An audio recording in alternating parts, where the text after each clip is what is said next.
آج کی کہانی میں 2 نمبر مولویوں کا پردہ فاش کرنے والی ہوں، تو چلو شروع کرتے ہیں۔ میرا نام آمنہ ہے اور یہ اس وقت کی بات ہے جب میری عمر 13 برس ہو چکی تھی۔ ان دنوں میں ایک مولوی صاحب کے پاس پڑھنے جایا کرتی تھی۔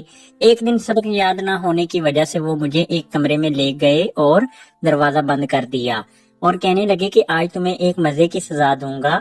یہ میری نادانی کہ میں ان کے ساتھ کمرے میں چلی گئی اور سوچنے لگی کہ مولوی صاحب مجھے ایسی کون سی سزا دینے والے ہیں جو مجھے کبھی نہیں ملی۔ مولوی صاحب مجھے کمرے میں بٹھا کر واش روم میں چلے گئے۔ ابھی میں سوچ ہی رہی تھی کہ مولوی صاحب ایک دم سے واش روم سے باہر آئے تو کیا دیکھتی ہوں وہ بے لباس تھے۔ انہوں نے کچھ بھی نہیں پہن رکھا تھا۔ انہیں اس حالت میں دیکھ کر میں ڈر گئی۔ مولوی صاحب بولے، نہیں بیٹا، ڈرنے کی بالکل بھی ضرورت نہیں ہے، ہم دونوں اس کمرے میں اکیلے ہیں اور ہمیں کوئی بھی نہیں دیکھ سکتا۔ آج جو سزا میں تمہیں دینے والا ہوں وہ مجھے بہت میٹھی میٹھی اور پیاری ہوگی اور اتنی مزے کی ہوگی کہ تم بار بار لینا چاہو گی۔ یہ کہتے ہی مولوی صاحب نے مجھے بھی بے لباس کر دیا اور پھر سزا دینے لگے۔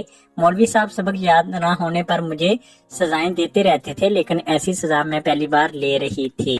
شروع میں تو مجھے تکلیف اور درد کا سامنا کرنا پڑا، لیکن تھوڑی دیر بعد مجھے یہ سزا اچھی اور مزے کی لگنے لگی۔ ان کی سزا مکمل ہونے تک میں کافی نازک حالت میں جا چکی تھی۔ اس کے بعد مولوی صاحب نے مجھے پانی پلایا جس سے میری حالت بہتر ہوئی۔ تو کیا دیکھتی ہوں کہ مولوی صاحب پھر سے شروع کرنے لگے۔ تو میں بولی، نہیں، آج مجھے معافی دے دیں، کل سے ہر سبق اچھے سے یاد کر کے آیا کروں گی۔ اچھا ٹھیک ہے، آج اتنا ہی کافی ہے، کل سے سبق یاد ہونا چاہیے۔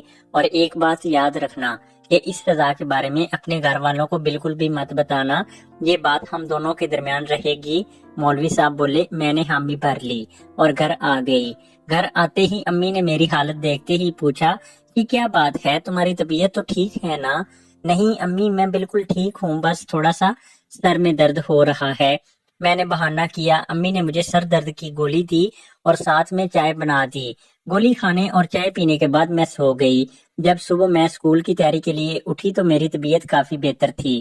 میں تیار ہوئی اور اسکول چلی گئی، لیکن ایک چیز میں نوٹ کر رہی تھی کہ میرے بدن میں کافی بدلاؤ سا لگ رہا تھا۔